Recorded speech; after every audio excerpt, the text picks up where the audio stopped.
If we are to be fully human, fully alive and aware, we must be willing to suffer for our pleasures. Without this willingness, we cannot grow in awareness or understanding. Seeking only pleasure while avoiding pain is, in effect, seeking to become unconscious. Alan Watts. The 20th century philosopher Alan Watts called this the backwards law or law of reverse effort.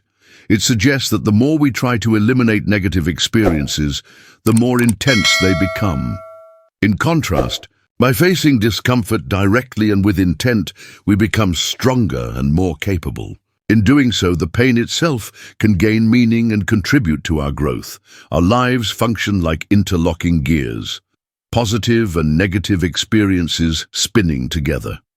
When we resist one or cling too tightly to the other, especially chasing happiness endlessly, we interfere with that natural motion and, ironically, hinder our well-being. That said, this concept has its limits. Certain forms of suffering, depression, anxiety, chronic illness, deep poverty, are far beyond what can be managed through mindset alone.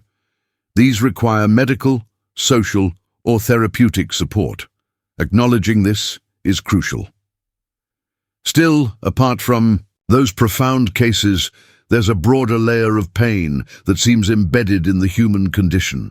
Even people in stable or fortunate situations may feel trapped in guilt, despair, addiction, or emptiness, experiences that shadow joyful moments and complicate simple pleasures. This kind of pain, while not always diagnosable, is nearly universal.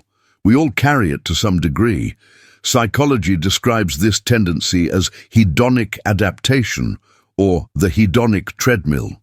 We may feel temporarily elated or devastated by certain events, but over time we usually return to an emotional baseline. That baseline can vary from person to person, but for many it remains frustratingly stable, no matter what's achieved or avoided. Even those with naturally higher levels of happiness may still struggle with the disheartening realization that no success can permanently elevate them above life's emotional gravity.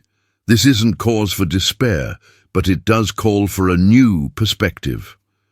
If we understand that discomfort gives context to joy, and joy to discomfort, we can appreciate the contrast that fuels life itself. The baseline we often dread becomes something to value, a space that grounds and renews us. By letting go of the impossible demand that life must always feel good, we relieve ourselves of unnecessary suffering. Ironically, in doing so, we may actually feel a bit better. This shift doesn't wait in some future moment. It begins now in the present. Here lies our opportunity to meet pain not with resistance, but with acknowledgement. When a person ties their sense of worth to eliminating hardship, sadness, or uncertainty, they set themselves up for inevitable disappointment. Even achieving the world won't spare them from the emotional fallout of unmet, unrealistic expectations. Perhaps then, the richness of life isn't found in maximizing pleasure, but in how we engage with what surrounds those pleasures. It's in how we build a life with meaning, values, and personal agency, rather than always trying to avoid the lows. Of course, this is easier said than done. The world constantly tempts us with the promise that happiness lies just around the corner, if only we buy more, achieve more, or change more.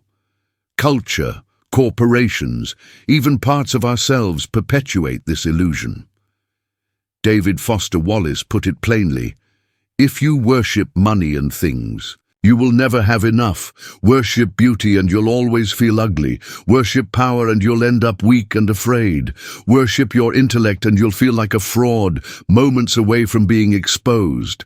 The same applies to happiness. If we treat it as our ultimate pursuit, we'll always fall short. That doesn't mean we should stop feeling, wanting, or striving. Even if we tried, we couldn't. Just as we don't need to worship breath to breathe or praise our hair to grow it, we don't need to idolize happiness or success to experience them.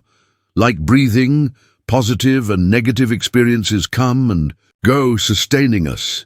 When we try to cling only to joy, hold our breath, we begin to suffocate. But with every exhale, a new breath follows, as long as we keep breathing. In every low point, there exists a chance for renewal, meaning, and strength if we stay present. As long as we're alive, we have the rare and powerful opportunity to take this chaotic, often absurd experience and make it into something. We can love, create, connect, and grow. We can feel, think, and exist. And maybe, just maybe, that is enough.